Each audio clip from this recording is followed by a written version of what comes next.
Boa noite, eu sou o professor Cristiano. Eu vou explicar um pouco sobre a importância da célula, tá? E do processo de fagocitose. Mas vamos desde o início.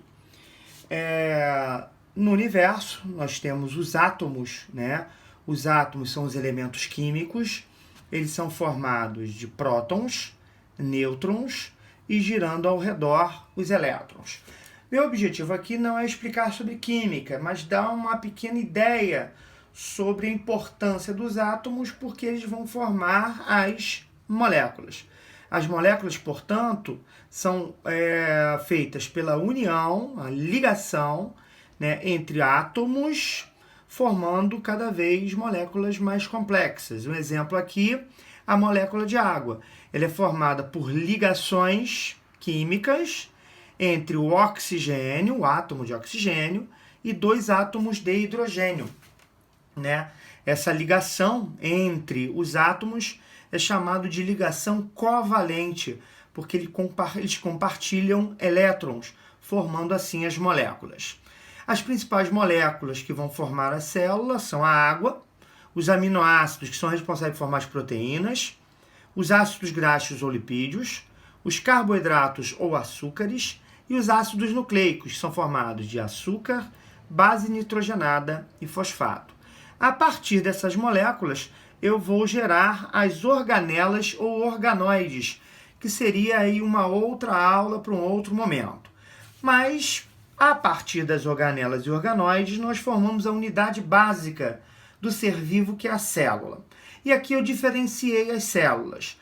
A procarionte, exemplo, são as bactérias, que elas são formadas de parede celular, membrana plasmática, citoplasma e o material genético que a compõe, que é o DNA. As nossas células, diferentemente das bactérias, elas são denominadas de eucariontes. O termo eu significa verdadeiro, ou seja, elas têm um núcleo verdadeiro, um local especial que guarda o material genético, o citoplasma e a membrana plasmática. Nota a diferença. A célula procarionte, ela tem material genético, mas não tem um local especial, denominado de núcleo, para guardar o material genético. Então, o material genético está disperso no citoplasma. Procarionte as bactérias, eucarionte as nossas células. Beleza. As nossas células, portanto, ela tem um local onde guarda o material genético, chamado de DNA, e no DNA que está a informação para o funcionamento de toda a célula. Como assim?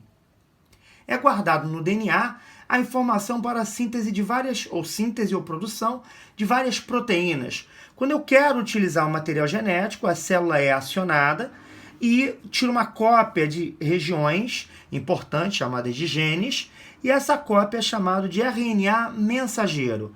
O RNA mensageiro vai para o citoplasma da célula, onde, com o auxílio do ribossomo e no retículo endoplasmático rugoso, vai ser sintetizada as proteínas.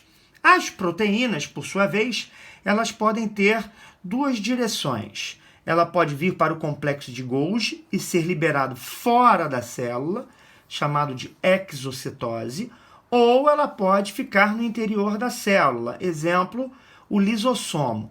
O que é o lisossomo? É uma estrutura que contém proteínas especiais. Que proteínas especiais são essas? São enzimas digestivas ou hidrolíticas que vão ser importantes no processo de fagocitose. Vamos lá. Durante um processo inflamatório, ou seja, uma bactéria invade o nosso organismo, células chamadas de macrófagos são acionadas e proteínas chamadas de sistema de complemento também são ativadas. Esse processo inflamatório vai ter duas funções. Substâncias geradas no processo inflamatório vão até os vasos sanguíneos e estimulam a adesão de células na parede dos vasos sanguíneos. Essas células são aquelas células relacionadas ao processo inflamatório, chamado de neutrófilo. O neutrófilo é nada mais, nada menos que uma célula de defesa, que é o leucócito. Leucócito significa célula branca, são glóbulos brancos. Eles se aderem na parede do vaso sanguíneo e em seguida eles passam por espaços entre as células do vaso sanguíneo e vão até o processo inflamatório. Essa passagem através do vaso sanguíneo é chamado de diapedese. E esse ato da célula, depois que saiu do vaso sanguíneo, ir até o processo inflamatório, essa atração é chamado de quimiotaxia, que literalmente significa taxiar, significa movimentar, e químio, se movimentar atrás de substâncias químicas. Qualquer uma? Não. Gerada no processo inflamatório. No momento que o neutrófilo ele encontra a bactéria, porque ele vai até o processo inflamatório onde tem bactérias, o que vai acontecer? O neutrófilo ele engloba essa bactéria e faz com que ele vá para dentro da célula. Esse movimento de substância e de fora da célula para dentro da célula, chamado de endocitose, que literalmente significa movimento para dentro da célula.